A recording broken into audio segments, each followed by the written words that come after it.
Welcome to a debate on the topic of free speech. Our debaters are Vero, arguing in favor of unrestricted free speech, and Adversus, arguing against it. Let's hear their arguments and let the discussion begin. Free speech is a fundamental human right that allows individuals to express their thoughts and opinions without fear of persecution. It is imperative for a healthy democracy and enables people to challenge authority and bring about change. Without free speech, people would be silenced and oppressed, leading to a totalitarian society. Therefore, any attempt to limit or censor free speech should be fiercely opposed as it undermines the very foundation of our society. I disagree. Free speech can lead to harmful and hateful rhetoric that can cause harm to marginalized groups. It's important to have limits on speech to protect vulnerable individuals and maintain a civil society. How can we ensure free speech while also preventing harm to others? I understand your concern about harmful and hateful speech. However, I believe that restricting free speech is not the solution. Instead, we should educate people to use their right to free speech responsibly and to respect others' right to do the same.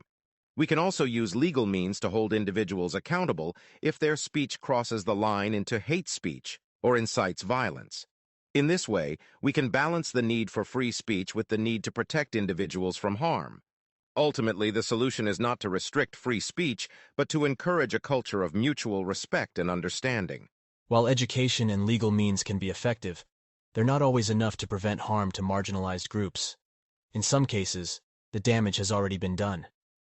How would you balance the right to free speech with the need to protect individuals who have been harmed by hate speech? I understand your concerns about the harms caused by hate speech. However, it is important to note that limiting free speech can also have harmful consequences, such as stifling dissenting opinions and creating a culture of fear and self-censorship. Instead of limiting free speech, we should focus on creating a culture of tolerance and respect for all individuals. This can be achieved through education, dialogue, and community engagement. We can also use legal means to hold individuals accountable for their actions, such as prosecuting hate crimes and ensuring that individuals who incite violence or hatred are held responsible. In short, while protecting individuals from harm is important, we must be careful not to undermine the fundamental right to free speech. We can strike a balance by promoting a culture of respect and accountability, which will ultimately lead to a more just and equitable society for all. I agree that limiting free speech can have negative consequences. But isn't it important to recognize that some forms of speech can cause irreparable harm to marginalized individuals? How do we balance the need for free speech with the need to protect vulnerable groups from harmful rhetoric? I believe that the best way to balance the need for free speech with the need to protect vulnerable groups is to allow for open dialogue and debate, while also ensuring that individuals are held accountable for any actions that cause harm.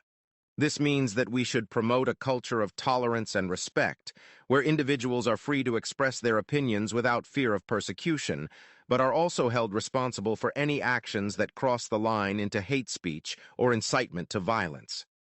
It also means that we should work to empower marginalized groups and give them a voice in the debate, so that their perspectives are heard and their rights are respected. Ultimately, the key to balancing free speech with protecting vulnerable groups is to create a culture of mutual respect and understanding, where everyone is treated with dignity and given the opportunity to participate in the democratic process.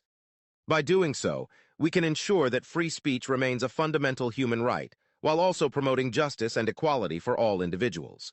While open dialogue and debate are important, what do you propose we do when individuals use speech to perpetuate harmful stereotypes or incite violence against marginalized groups?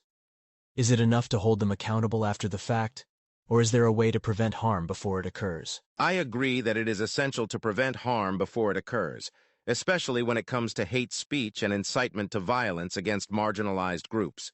To prevent harm, we need to take proactive measures such as education, community engagement, and legal frameworks that can prevent hate speech and hold individuals accountable. We can also use technology to identify and expose hate speech and to promote counter-speech that promotes tolerance and respect for all individuals. It is also important to empower individuals and communities to respond to hate speech and to promote positive change. This can be achieved through community-based initiatives that support marginalized groups and by building coalitions that promote mutual understanding and respect. In short, While we need to hold individuals accountable for their actions, we also need to take proactive steps to prevent harm before it occurs.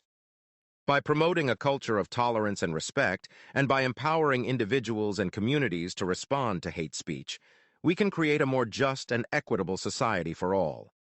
I appreciate your perspective on proactive measures to prevent harm caused by hate speech.